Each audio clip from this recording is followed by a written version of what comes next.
How you doing, MMA community? This is Ronin live here with MMASSmedia, Rumble at the Roseland 60. My guest now is Bryson French. Bryson French carries a record of 2-0. He's a middleweight fighting in a super fight tonight for the FCFF. He's been told, we believe, that if he wins this fight, he will get the next crack at the 85-pound champion, John Bartlett. You're a jiu-jitsu practitioner, you're a wrestler in school. Yeah, I mean, I think of myself a wrestler first, and then jiu-jitsu, you know, and then hopefully someday I can get to kickboxing and be known for kickboxing and striking. Yeah. You have an interesting story about how you got into jiu-jitsu, from transitioning from wrestling to jiu-jitsu. You said you got into it as a class? Yeah, I've always kind of been interested in improving my ground game in general in wrestling, and that's why naturally I wanted to get into jiu-jitsu because it's more ground-based. So down at U of O, around my senior year, after they cut the program, I was like, I want to do something. So I got into jiu-jitsu there. They had some guys in there, and some wrestling experience, but for the most part, we were just working on moves. And it was just good practice, good partners. Going there once a week, you know, twice a week sometimes.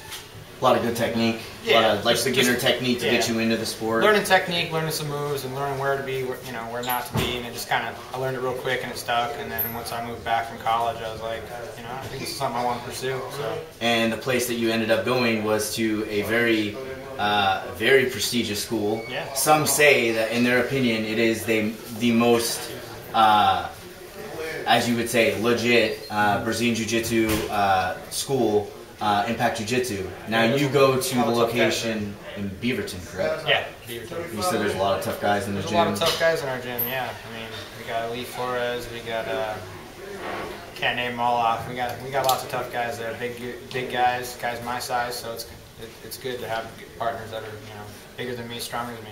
Now, did you start with a gi, or did you start, I mean, you were a wrestler, so obviously, like, no gi, but I mean, do you favor one or the other, or they just, you think they go hand in hand? At first it was like naturally with any wrestler. At first, it's real frustrating with the gi. You know, it's a second skin. You know, I like to fly around and make space and create motion. And with that damn gi on, I could be going against a guy I'm 2 times better than, and he can just hold me there. You know, so. Having the gi on, you know, a lot of people say that you get better with jiu-jitsu with the gi on once you take it off. And at first, I kind of blew it off for the first year or 2, really. And then now it's like, wow, yeah, it makes a difference. In the last probably 6 months since I started working at Impact, and it's made a big difference in my game. What are you still a white belt? Actually, just last week I got promoted to the blue belt. Congratulations! Yeah, thank you. New blue belt, folks. So you also competed in the Oregon Open this year, yeah. And in your division, you said you won. Yeah, I competed in the intermediate no gi, and I won that. That won it's like 194 to 201 or whatever it was, and then I won the white belt division for my weight class too. So nice. Congratulations again. Congratulations. Yeah, that's a big thing. The Oregon Open is a big thing. Big tournament. Actually, next year we are going to cover the Oregon Open. Very cool. So, also I am I guess you would say, white shirt for 10th Planet. And I just started in gi, and I feel the same way. It feels like suffocating. And all I'm doing is trying to protect my neck. And the whole time, my coach John Salami is just telling me, "You're doing great. You're doing great. Just protect your neck." It'll start coming natural to where you don't even have to worry about your neck anymore. It's already a second nature thing. So tell me about your fight tonight. How do you feel about taking the fight, and what do you think? What do you think about going into this fight? Are you excited? Because I mean, you're getting you win this fight, you're getting the crack at the champ. There's different emotions with this fight. There's definitely different feeling. My last 2 fights, you know, I am very confident going in, and now I know I have a tougher competitor with Nathan Allen, and he's supposed to be a pretty tough guy. I've never rolled with him, or never had contact with him, so I'm not, I can't say for sure. But he's tall. He's tall, and he's got some length, and I heard he's a good striker. So I'm expecting to stand up with him for a little bit. But you know, I can always fall back on my specialties. So this is a classic match of where striker meets grappler. Yeah. I like it, and the fans. I'm trying to push towards standing up with him a little bit. I mean, I can never say for sure. I might step in the ring and they say go, and I might walk out there and take a shot. I don't know. I just kind of I let him show me the way. Anything can happen. That's my philosophy. I let them show me the way. Right now, we'll take some time. I want to say thank you for taking this interview with us. I just want to thank everybody out there for 1 year of mass media being around the Northwest local MMA scene.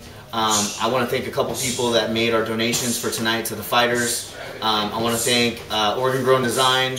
I want to thank 10th Planet Jiu-Jitsu, and I also want to thank Dirty Boxer and the FCFF. Thank you for having us. We really appreciate it. Right now, Bryson, this is your time to thank whoever you'd like to thank, and then tell us something about yourself that somebody might not know. I mean, you know, guys know that you come from Impact and you do jiu-jitsu. They also know that you're a wrestler, so tell us something. I guess I didn't really mention anything about this, but as you can see, I was a wrestler at University of Oregon. I wrestled 184 pounds. I walked in as a freshman, taking the shoes of a national champion actually that year. With Shane Webster had just won the national title in my weight class, so I had a lot of.